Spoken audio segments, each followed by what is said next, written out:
webinars. And we have with us today Dr. Dhanya Surya, who's an assistant professor with Gautam College of Physiotherapy, Bangalore. We welcome you, madam. She would be the coordinator and moderator for today's webinar. Thank you, sir. And we also have with us a sports physio, Dr. Murtuza Sabuwala, who's at the Naval Tata Hockey Academy, Jamshedpur, FC Youth Team and High Performance Center at Jamshedpur. Welcome you, sir. Thank you.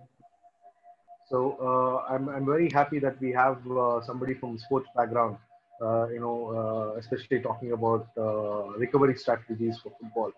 And I'm sure all of us love sports here, and football is one thing that is that cannot be sidelined, right? So thank you so much for being a part of this webinar, and I'm sure today's webinar would be an insight to a lot of physios across India. Thank you so much, and you can take over, Dr. Dhanya. Yes, sir. Thank you, sir. Hi, all. Today I'm going to introduce our speaker, Dr. Murtuza Sabwala. He is currently working as a physiotherapist in Naval Tata Hockey Academy and Jamshedpur FC Youth Team and a High Performance Center in Jamshedpur. And also he is a physiotherapist for Jamshedpur FC ISL team for 2 seasons. And he had been to Madrid with the Jamshedpur FC youth team, and he's also well experienced in working with all age categories in football.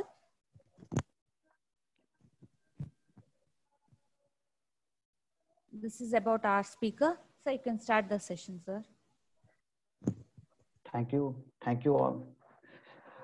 Thank you, Dhanya, for our introduction. So without getting delay, we will start our topic of discussion today. So recovery strategies. Basically, recovery is one of the most important aspect in football, in football sport, because as we can see in football, in currently what we are having, like tournament, like a type of tournaments we are having, the fixture is so congested that on every second day we have to play a match, and it is not possible for the players, all the players, to recover within that very short period of time. So we have to come up with some strategies so as to enhance the recovery process and make the players available and make their parameters, the fitness parameters, back to the pre-match level, so that they can play well in the next coming tournament, in the next match, in the competitive matches.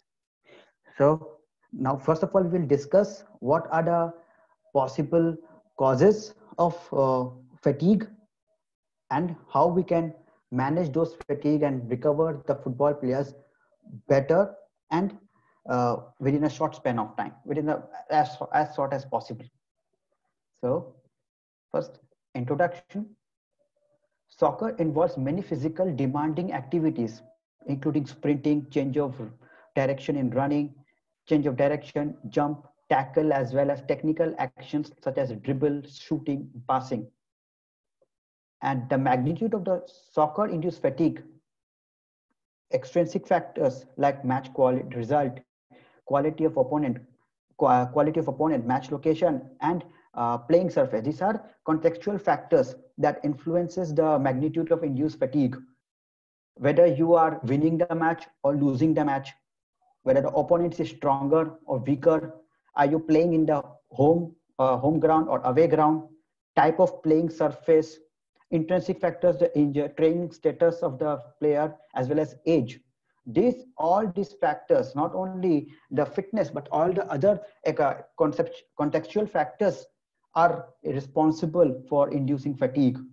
So fitness fitness is not the only thing to be blamed regarding inducing fatigue. There are a lot of other factors which are equally responsible for inducing fatigue. There is a study done by Dupentol report that 6.2-fold higher injury rate in players who played 2 matches per week compared to those who played only 1 match per week.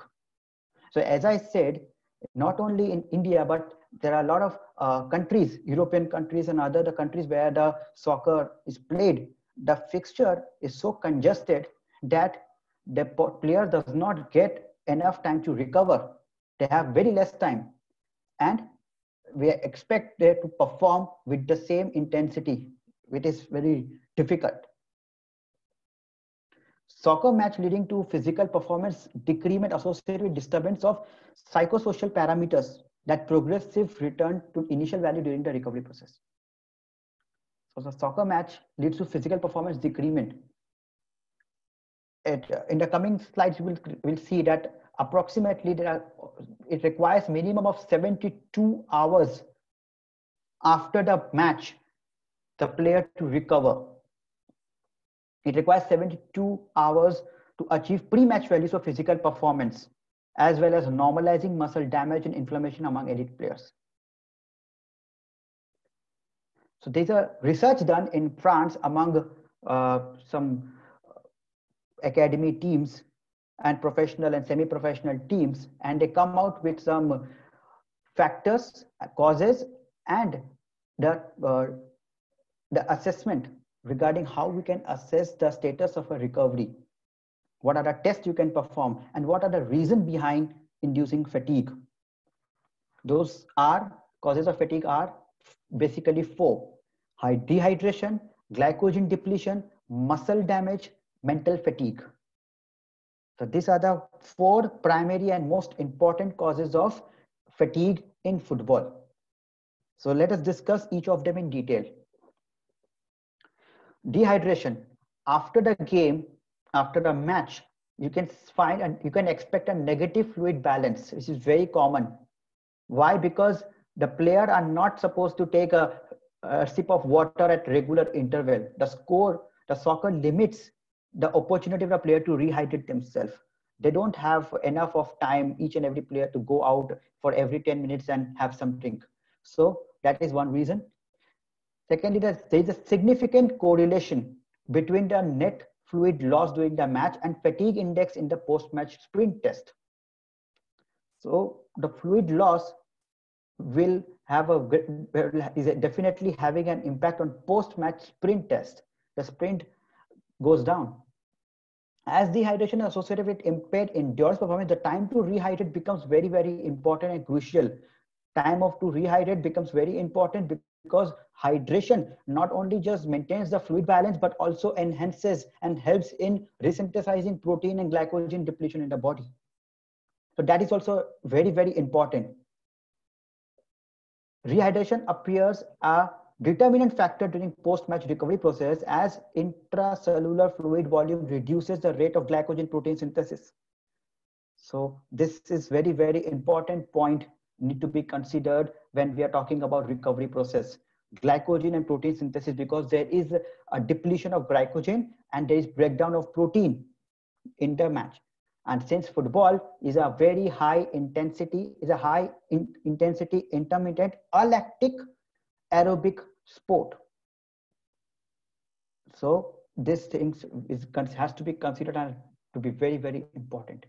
Glycogen depletion. In soccer players, muscle glycogen is probably the most important substrate for energy production, that is ATP, and decrement in high intensity distance frequently observed at the end of the match to be related to depletion of glycogen in some muscle fiber. So what does it say? That it is found that mostly the intensity of the game goes down because the muscles are getting fatigued. The greater the chances of injury is found mostly at the end of the first half and at the end of the second half. Means towards the end of the game, we find the maximum decrement in high intensity of distance covered, number of sprint, as well as the maximum injury happens at this time. That is because of decrement in the glycogen level in the body. Depletion of glycogen in some muscle does not allow for a maximum effort in single and repeated sprints. So and some studies, like nowadays we are using GPS monitoring system in the match. So if we compare the parameters of GPS monitoring, considering the number of sprint, distance covered in high intensity sprint, total distance covered within the first half and second half, we find there is a decrement in the first half and second half. There is a decrement in number of sprint. There is a decrement in total distance covered during high sprint, and this is mostly because of depletion of glycogen. The time course of muscle glycogen replenish after high level soccer match is between 2 to 3 days. So it takes around 48 to 72 hours for the muscle glycogen to resume its pre-match level to ensure recovery. There's a study that showed by Jacob et al. Shows that muscle glycogen concentration in 8 Swedish top level players was about 50% of pre-match value after 2 days after the match.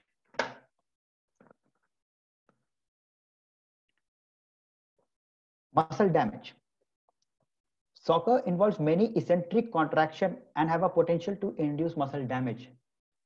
So as we know that the maximum injuries in soccer happens to be, the muscle injury happens to be in eccentric force, because eccentric muscle contraction has maximum force production. Eccentric muscle contraction produces a maximum force compared to concentric and isometric. So muscle damage is seen maximum because eccentric of muscle action in football. Indeed, change in direction, acceleration, deacceleration are particularly damaging to the muscle. Muscle damage is characterized by temporary decrease in muscle function and decrease in intracellular protein, and in blood, increased muscle soreness and increased swelling in the involved group of muscle. So these are the basic characteristics of muscle damage. And how we can know the biochemical marker. The main following markers are currently used to study muscle damage is maximum voluntary contraction strength. Blood markers such as creatine kinase, myoglobin concentration are very much relevant that we can talk in the upcoming slides about the prognosis of the recovery. Muscle pain, range of motion, and swelling. Mental fatigue. Soccer match not only leads to physiological disturbance, but also induce psychological stress on the player due to need of sustaining concentration, perceptual skill, and decision making combined with opponent pressure during the match. So it is very, very important. Soccer match induces lots of mental stress on the player as well. Where they are playing, there are a lot of factors that leads to psychological stress on the player, like their performance. If the player has recovered from an injury and it's is going to play for the first match, there's a pressure, psychological stress, a fear is there that of possible reoccurrence of the injury. Apart from that, there are a lot of other factors: the media's pressure, the pressure when you're playing in the home ground, the pressure of the lot of factors are there that lead to mental fatigue. Greg et al. Examined the cumulative effect of completing a continuous vigilance task on the psychological response and physiological response to soccer-specific intermittent activity. They observed that performance of a vigilance task quantified as a number of errors deteriorated significantly during the final 30 minutes of the second half. So the effect of the mental fatigue happens to be deteriorating. The performance get deteriorate during the second half we see. Match outcome, win or loss, may also influence the mood state and affect the mental state post-match. So this is very important. The position of the team in the current table or the points table, win or lose, is also very, very important, and that also influences the mood state of an athlete, of the football player. Now, how we can assess the recovery? In the study, they have shown that the sprint of 20-meter sprint, counter movement jump, CK level, and maximum voluntary contraction are the tests they perform in order to assess the recovery. And why this test is performed? The question is why this only? Because they have found that a sprint performance is found to be reduced from -2 to -9% post-match. Counter movement jump was found to be reduced to around from no change to approximately -12%. Maximum voluntary contraction, it is seen that irrespective of the mode of contraction, concentric or eccentric, or the speed of assessment, there is a decrement in knee flexor and knee extensors strength in for eccentric or concentric, doesn't matter. The knee flexor strength was found to be decreased to minus 36%, and the knee extensors minus 25%.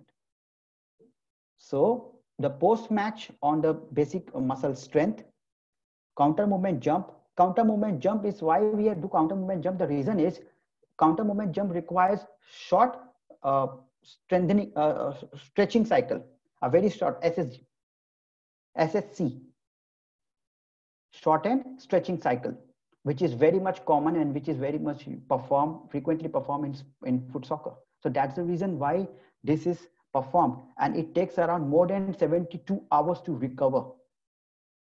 CK level determines the inflammation, is an inflammatory marker in the blood that will determine the recovery status of the athlete. So how much time is required for full recovery? For a sprint to come back to its pre-match level, 5 hours to 4 days. Counter movement jump around 2 to 3 days. Maximum voluntary contraction 2 days, more than 3 days sometimes, and mostly pronounced in dominant leg. CK level requires around 3 to 5 days.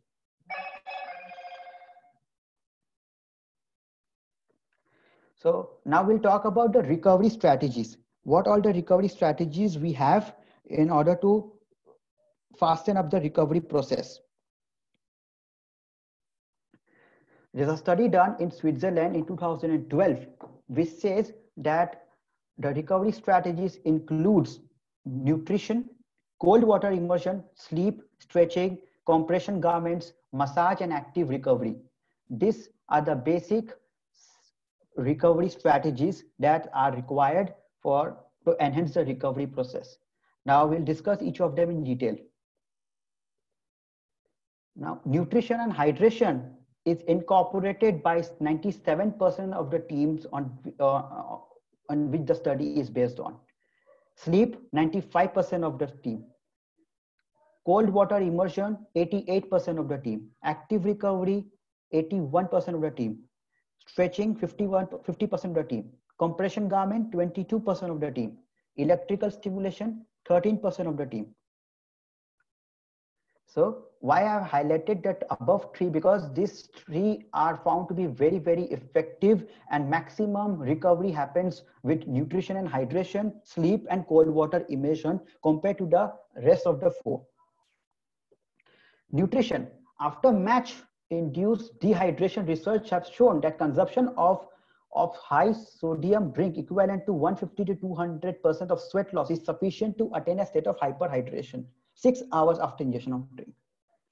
So as we have discussed earlier, there is a negative hydration level after the match. So high consumption of sodium is very, very important. Sodium ion drink is very, very important, so that it not only just hydrate but also retains water in the body, which are required for synthesizing of muscle protein and glycogen in the body.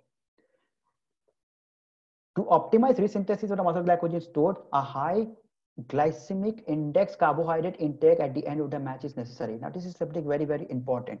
High glycemic index carbohydrate, because it should be absorbed, digest quickly in the body compared to low glycemic index. And because we need spike insulin, rapid spike of insulin in the body, that will allow the utilization of muscle glycogen and restore the glycogen level in the human body. When the amount of carbohydrate is consumed, low carbohydrate is consumed, co-ingestion of protein could be useful to increase post-exercise muscle glycogen synthesis rate, as it may stimulate insulin secretion and glycogen uptake and muscle glycogen synthesis, as I said earlier. Consumption of 20 gram milk protein or equivalent to 9 gram essential amino acid seems to be sufficient to stimulate protein synthesis rate during first 2 hours of post recovery. Now, as we have talked that immediate consumption in the previous slide, we have said that if we consume high sodium drink, around 150 to 200% of sweat loss, it will lead to a state of hyperhydration. Now, hyperhydration will lead to rapid urination in the night, which will disturb the sleeping pattern of an athlete. So what we can do, we can give some milk equivalent protein, which contains some amino acid. Chocolate milk we can give.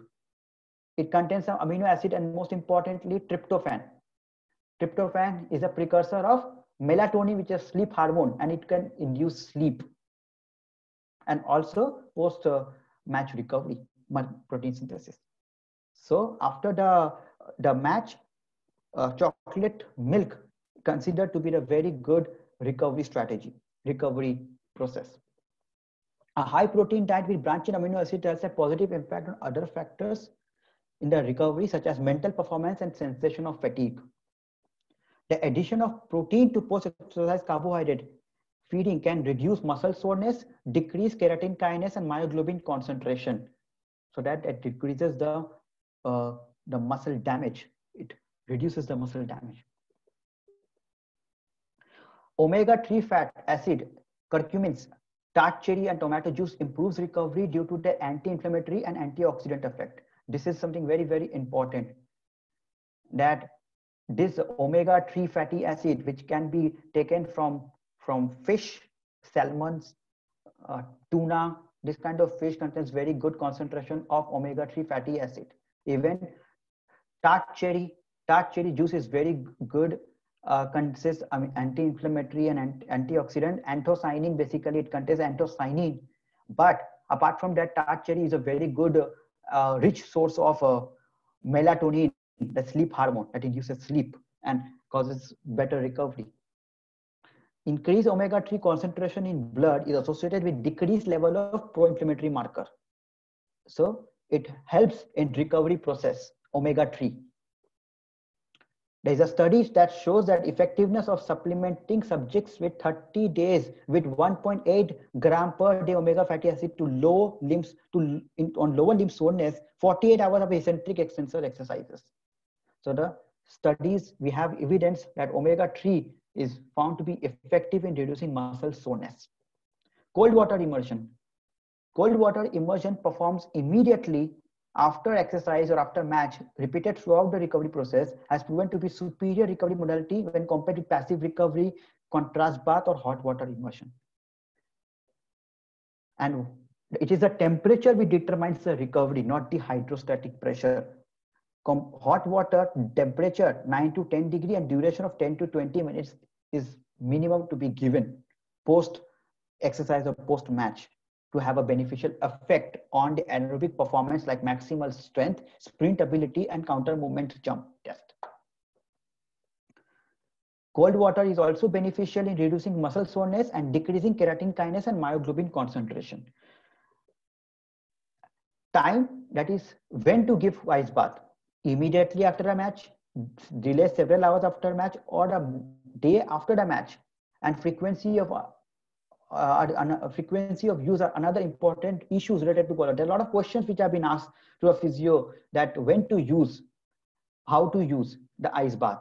So the answer is, the study demonstrates that cold water immersion immediately after a high intensity session found more beneficial for a next day running performance than cold water performed 3 hours later. So the cold water immersion should be done immediately after the session. It should not be delaying in doing the process. It should be done immediately after the match. And the recovery benefits of the cold water immersion is most likely due to temperature than the hydrostatic pressure, as I said earlier. And why it is mostly incorporated? Because of acute period of fixature congestion. Because recovery is very, very important. Cold water immersion is an effective way to recover, because you have to play a match on every second day. And as I said, that the player takes around 72 hours, 2 to 3 days to recover from the last match to come down all their parameters to the pre-match level. So this is the recovery strategy basically due to congested fixture. And if the cold water should not be done on a regular basis, because the cold water immersion, if it is done on a regular basis, it will hinder exercise induced adaptation. It will hamper the muscle hypertrophy, because when you are training, when the athlete is training, after the training, there are certain micro traumas that are happening in the muscle, and that hypertrophy, that micro trauma, that inflammation is a good inflammation. It will lead to hypertrophy of the muscle cells. And if you do regular ice bath after the training session, that muscle adaptation, that hypertrophy won't be possible, and that muscle adaptation won't happen. So the effectiveness of the training will fade away. Will just fade away. There will be no more effect of the training on the muscle tissue if the ice bath is on a regular interval. Sleep. Post-match routine frequently lead to very late bedtime, which may alter sleep quality and quantity. There are a lot of stuffs which are happening after, before the player go to bed after the match. They have to do a lot of stuffs like ice bath, packing up their stuff to the dressing room. They're going out on the bus, reaching the hotel, having meal, and go to sleep. So it takes a very long time. And thus, if the time is been late, the quantity and as well as the quality of sleep is disturbed. So as a result, player experience disturbed night sleep following competition, which may have multiple negative consequences. A study says that extensive sleep loss, that is 30 hours of sleep deprivation, associated with reduction in muscle glycogen content, chronic sleep restriction, that is restriction to 50% of habitual time over 12 days, may contribute to amplification of muscle soreness. And a study showed that a subject with less than 7 hours of sleep per night in a week preceding exposure to cold virus and is likely to develop cold 3 times more than the people who has 8 hours of sleep. So 8 hours of sleep is very much recommended, and if it is less, the chances of getting cold exposure to the athlete is 3 times more. Partial sleep deprivation induces functional alteration of monocyte inflammatory cytokine response and altered expression of inflammatory cytokine gene. If there is a partial sleep deprivation, there is a response of the inflammatory markers in the blood. We can see that inflammatory markers are responsive, which are delaying the recovery process. In morning, after the night sleep deprivation, inflammatory responses are enhanced compared to morning level following uninterrupted sleep. As I said, if the sleep deprivation is there last night, the morning inflammatory response are enhanced compared to one who has morning level following uninterrupted sleep at night. There's another study shows that a high glycemic index may result in significant shortening of sleep onset latency, means early sleep, compared with the people having low glycemic index meal, and has to be consumed within most effective and consumed with 4 hours before bedtime. High glycemic carbohydrate is recommended for rapid restoration of muscle glycogen and a positive influence on sleep. Recovery strategies such as cold water immersion reduces body temperature, which may consequently promote sleep onset. So basically, all the recovery processes are interlinked with each other. Nutrition, cold water immersion are all linked with each other. Sleep initiation depends on thermophysiology cascade, with the body heat loss promoting sleepiness and rapid onset of sleep. Consumption of caffeine prior to the match for performance enhancement, and consumption of alcohol as a means of celebration after match, and hyperhydration potentially leads to sleep disturbance. So the consumption of alcohol as a means of celebration is very commonly been done in the club, in an athlete, and it should be avoided because it damages your recovery process. It hampers your recovery process because alcohol is a diuretic. It will lead to loss of increased urine output, and secondly, it will lead to dehydration. So it is not at all good for recovery process. And caffeine is also, if it is consumed in a quantity which is not recommended, it may lead to further delay in the recovery process and disturbance in the recovery process. So sleep hygiene, the study is a study published in 2015 regarding sleep hygiene and recovery strategies for elite soccer players.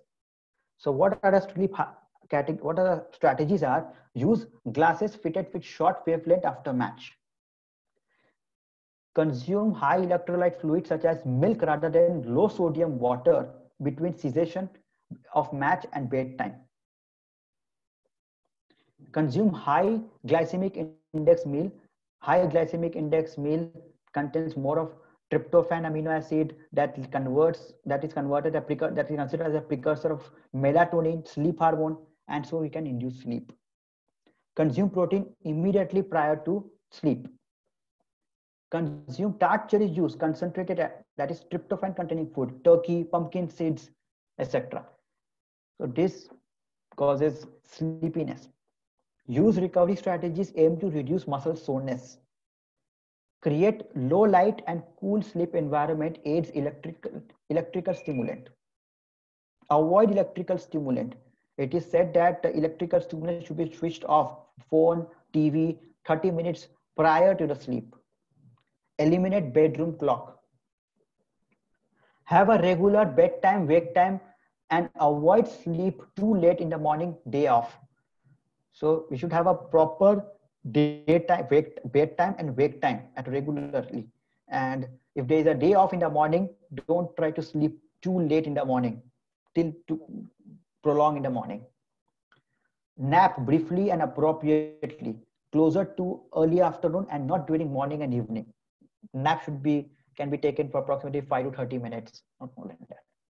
Engage in active daytime behavior, light exercise, and bright morning light exposure during day off. It should not be complete inactive day after the match. Active recovery. In football, basic active recovery happens to be like just a mild jogging on the pitch. They play football, tennis. Mostly it is a very commonly incorporated active recovery activity in soccer, playing football, tennis. Active recovery is referred as cooling down or warming down, is currently performed by 81% of French professional soccer teams immediately after match on the following days. This strategy involves running, biking, swimming at low intensity for duration of 15 to 30 minutes. Active recovery performed at 30 to 60% of maximal oxygen consumption and lasting at least 15 minutes. Enhances blood lactate removal, accelerates pH recovery in comparison with passive recovery. So it's better removing the blood lactate level. So faster lactate removal does not necessarily involve better performance during subsequent exercises. So if the lactate is removed, does not mean the player has recovered from the match. In several studies aim at comparing active and passive recoveries, exercise performed after active recovery does not improve. So the study says that active recovery is not that effective compared to passive recovery in enhancing or improving the performance to the pre-match level. So passive recovery gives good result compared to active recovery in recovery process. Stretching. Elite soccer team develops a substantial amount of training and match preparation time to stretching. Stretching is very, very important. That is dynamic stretching basically. The Premiership club reported a mean static stretch hold time of 31 seconds and a mean number of repetitions per hamstring group of 3, ranging from 2 to 3 repetitions per session. And stretching are performed for several reasons. That is improving the range of motion, decrement of muscle tendon stiffness to prevent injury, as well as promote recovery. And there is no substantial evidence, scientific evidence to support the use of stretching to enhance post-exercise recovery in soccer players. It is used, but the scientific evidence is not there. We don't have enough of scientific evidence to support that stretching can enhance the recovery process. Compression garment function by applying pressure on the lower extremity in order to increase femoral blood flow. But the principle is to increase the pressure on the ankle and to decrease in the mid thigh in order to improve the venous return and thus venous stasis in the lower extremity. No benefits in repeated sprint performance, peak power output, isokinetic strength, sprint, agility, counter movement jump performance have been reported with the use of compression garment. It is commonly used, but the effectiveness on the recovery process is not yet been found. So that they could be thinking they could be useful during air travel, especially a long flight, to reduce the risk of deep vein thrombosis. So this is mainly it is used. And cautious should be taken, it not should be worn during the night and is associated with increased body temperature and thereby disturbing the pattern of sleep. It should not be worn the whole night. It should be wear during the traveling, air travel where long journeys is there. Massage. Massage is thought to promote recovery after soccer match. There are numerous techniques incorporated by the masseurs such as effleurage, pétrissage, tapotement, friction, vibration are currently used in approximately 78% of French soccer team.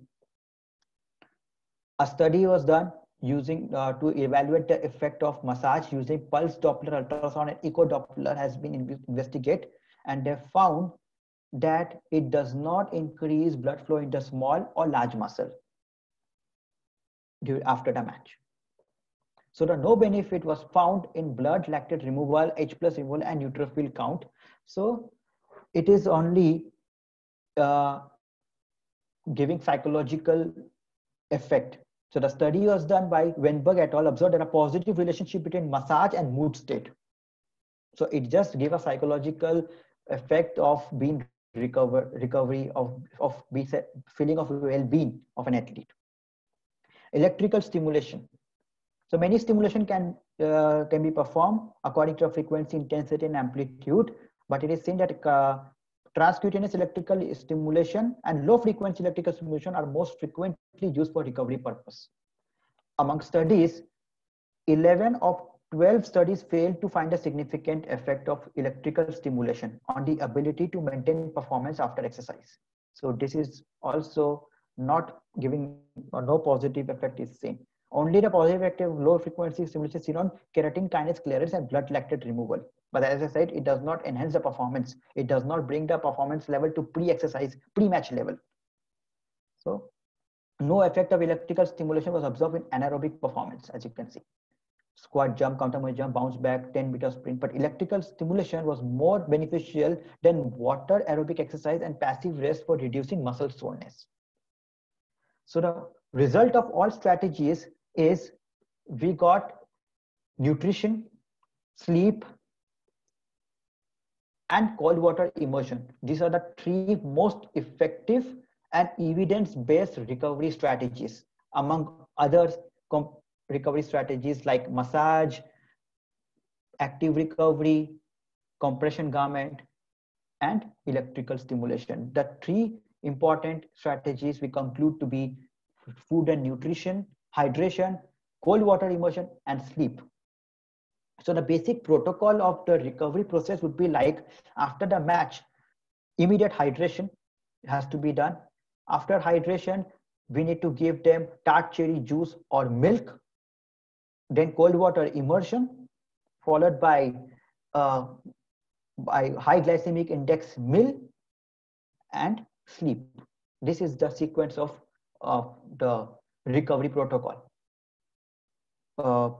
I repeat again, immediately after the match, recovery, rehydrate the body, high amount of fluid should be given. Second, tart cherry juice or chocolate milk should be given. Cold water immersion to be done, followed by high glycemic index food, because food is need to be given within 1 hour after the exercise, has to be given. That contains good high glycemic index protein and carbohydrate, omega-3 fatty acid has to be there so that it can aid in recovery. After food, immediately sleep.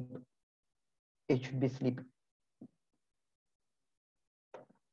Now the foam roller on performance and recovery. The study says there's a study done and it says the effectiveness of foam roller on performance and recovery So what does he say? That a lot of people ask that how does the foam roller help in performance and recovery? So the finding is in this research says that the foam roller should be used in combination with dynamic stretching and active warm-up to increase range of motion and reduce muscle stiffness. If the foam roller is used in combination with dynamic stretching, it helps in improving the range of motion and reduces muscle stiffness. How this is done? It should be done 90 seconds to 120 seconds per muscle. Foam roller reduces the DOMS and increase pain threshold and therefore optimizes recovery after training. Foam roller is found to decrease muscle soreness and increases the pain perception threshold immediate that is after that optimizes recovery and from after training. And it should not be used during between the sets of resistive training because it is found that it reduces the force production. So I conclude the discussion with recovery is important to maintain the performance of the player in the tournament because of the congested fixture. Hydration, nutrition, sleep, cold water immersion is very important among all recovery strategies in football play. That does not mean the other recovery strategies are not to be implemented. They should be implemented, but the current evidence, we don't have evidence of their effectiveness or compared to these three strategies do we found that much effective. The rate of injuries increases if the player does not recover properly after the match. And alcohol consumption as a celebration should be avoided as it hampers the recovery process of the player. So that's all. Thank you so much.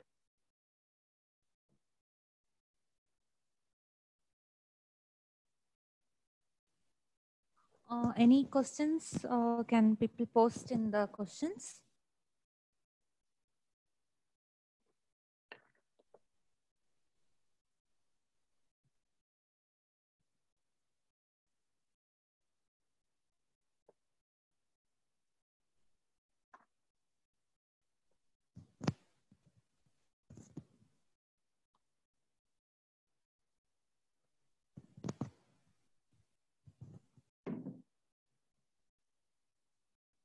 Made, or they should make something simple like lime water or anything.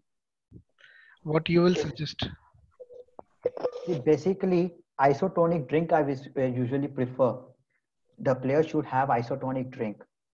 There are a lot of sports drink available, but there's how you say that is a sports drink and energy drink are something different.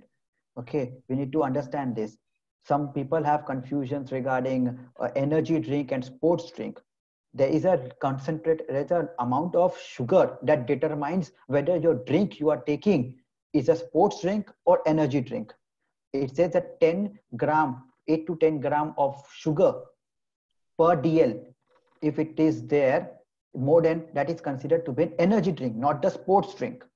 Okay, so what kind of drink? Basically, isotonic drink are usually should be taken because it rapidly absorb and replenish your water hydration status in the body. If it is not available, you can also take lime water, no problem. Lime water is also a good way of hydration because it's not possible at a district or at a team, local team to afford energy sports drink or something. It is possible in the clubs or in the football in a professional elite players, but at a youth level, sometimes in the clubs it's not possible. So water or lime water can also do. Thank you, sir. Thank you. I hope your doubt is cleared.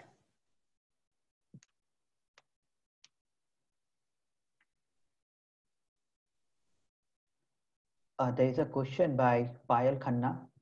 Yeah, sir, you can answer. See, recovery from the match, from the fatigue induced by match, and recovery from the post-surgical intervention is completely different. So recovery from the surgery is completely different. You have to see the rehab protocol. We have to assess him. Return to play protocol should be implemented, and then we can decide the recovery. It is not possible. We are talking about the match-induced recovery by fatigue, not from the injury. It is completely different. It's a different topic of discussion. So, and it has to be very much specific to injury for a player. It's a question which I think dull pain at knee and altering nerve sensation.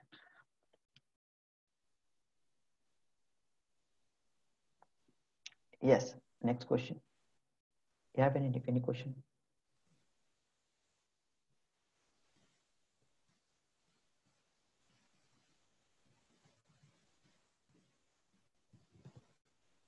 Girish, Raj, you can ask your question.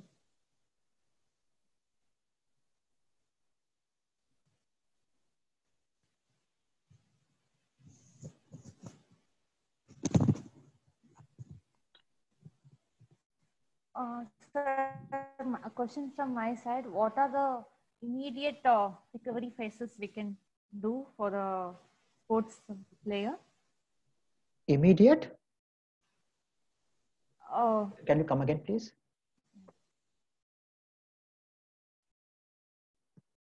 Hello?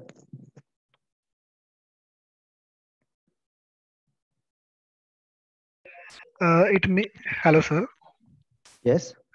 I would like to know what immediately after the match ice bath should be given, or it should take some time and then it should be given. It should be given within 3 hours, not delay, and it should be done immediately, I guess, because after the match, the maximum effectiveness of all the recovery process is within 1 hour. You have to give hydration. You have to give tart cherry juice or chocolate milkshake, plus the meal, the dinner, the meal should be given within 1 hour after the match. So the ice bath has to be done immediately. That will fasten up your recovery process.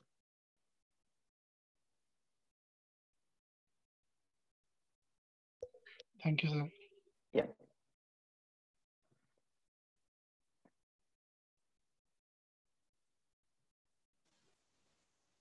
Sir, we have one more question.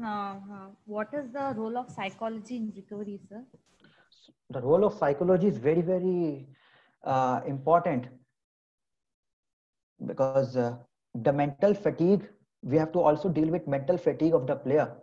And the mental fatigue can be set in by, I said, there are a lot of conceptual factors that leads to mental fatigue.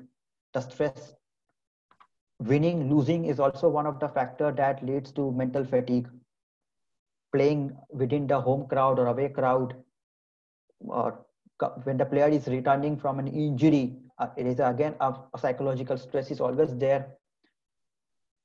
So the role of psychology is very, very important.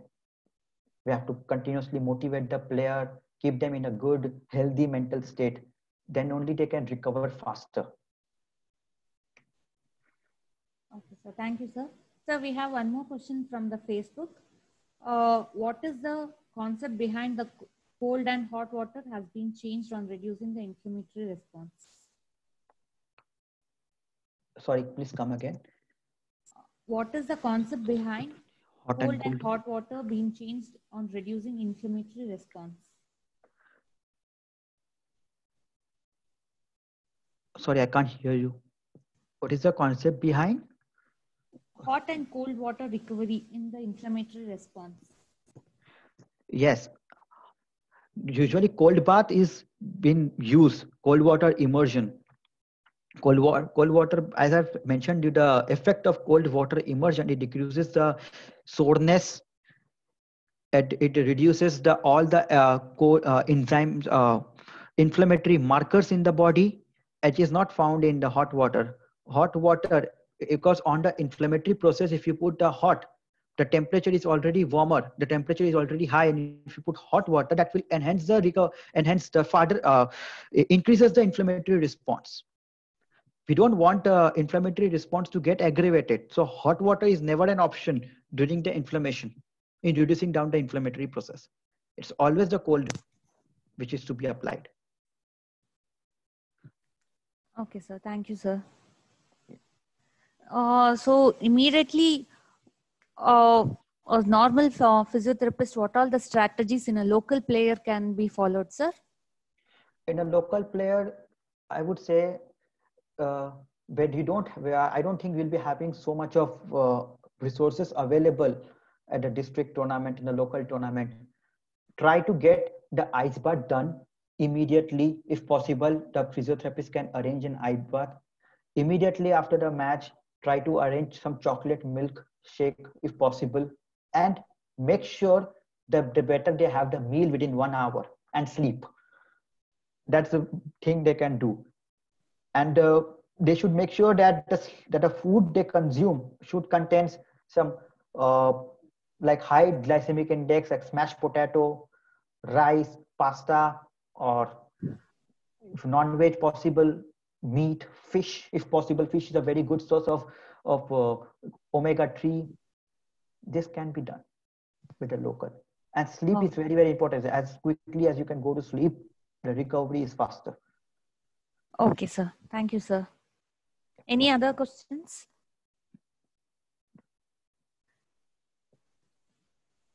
Sir, we have one more question. Yes. Match in location is at high altitude. Cold weather places, can we suggest cold water immersion or any alterations in temperature? If it is a cold place, then a cold ice bath cannot be done. It's not possible to do ice bath at a high altitude cold place. So this is ice bath won't be an option. And this is a complete different topic. Talking about the high altitude, there are a lot of other things which need to be considered for implementing any recovery process. Okay, sir. Thank you, sir.